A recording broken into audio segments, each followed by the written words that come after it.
धन्यवाद. मी उद्धव ठाकरे यांना विनंती करतो की त्यांनी आपल्याला सर्वांना संबोधावे.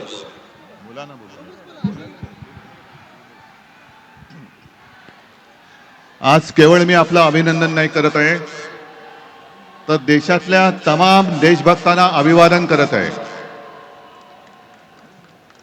तसं पाहिलं तर आज कोणतीही निवडणूक कोणी जिंकलेली नाही, पण अंधभक्तांच्या विरुद्ध देशभक्त जिंकलेले आहेत. आणि ही संघर्षाची सुरुवात झालेली आहे.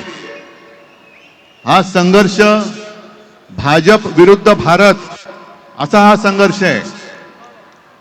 आणि या संघर्षामध्ये आपण सर्वजण जात पात धर्म पक्ष विसरून, होय मी भारतीय आहे, मी देशभक्त आहे, या एकाच भावनेने सहभागी झालात.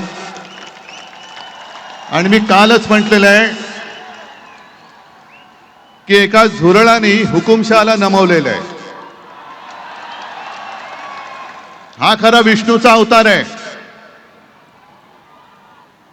हा खरा विष्णूचा अवतार आहे. आणि मला मोदीजींना सांगायचंय की मोदीजी, की आता तरी देशाकडे लक्ष द्या. ते तुमचे मंत्री त्यांचं काम सोडून पक्ष फोडण्यामध्ये बिझी आहेत, त्यांना म्हणा आता देशाचं काम करा. कारण अर्थमंत्री आपल्या निर्मलाबाई घसरत्या रुपयाबद्दल बोलत नाहीत, महागाईबद्दल बोलत नाहीत, पण पेपर फुटीचे फायदे समजून सांगतायत. राजनाथ संरक्षण मंत्री देशाच्या संरक्षणाची बोंब, पण धर्मेंद्र प्रधानच्या संरक्षणासाठी पुढे आलेले.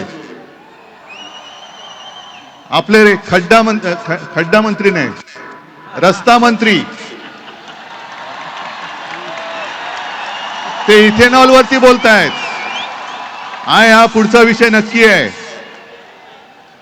इथेनॉल वरती बोलतायत ते. आणि मोदींना मला सांगायचंय की तुम्हाला तुमच्या लाडक्या धर्मेंद्रला मंत्रिमंडळातून काढताना किती यातना झाल्या, त्याही पेक्षा जास्त यातना हे आता आपण ज्यांना श्रद्धांजली वाहिली त्या मुलांच्या कुटुंबियांना, त्या मुलांनी जेव्हा जीव दिला तेव्हा झाल्या आहेत. या यातना आम्ही विसरू शकत नाही, विसरणार नाही. फक्त एकच विषय की ठिणगी आता पडले, देशभर वणवा पेटलेला आहे.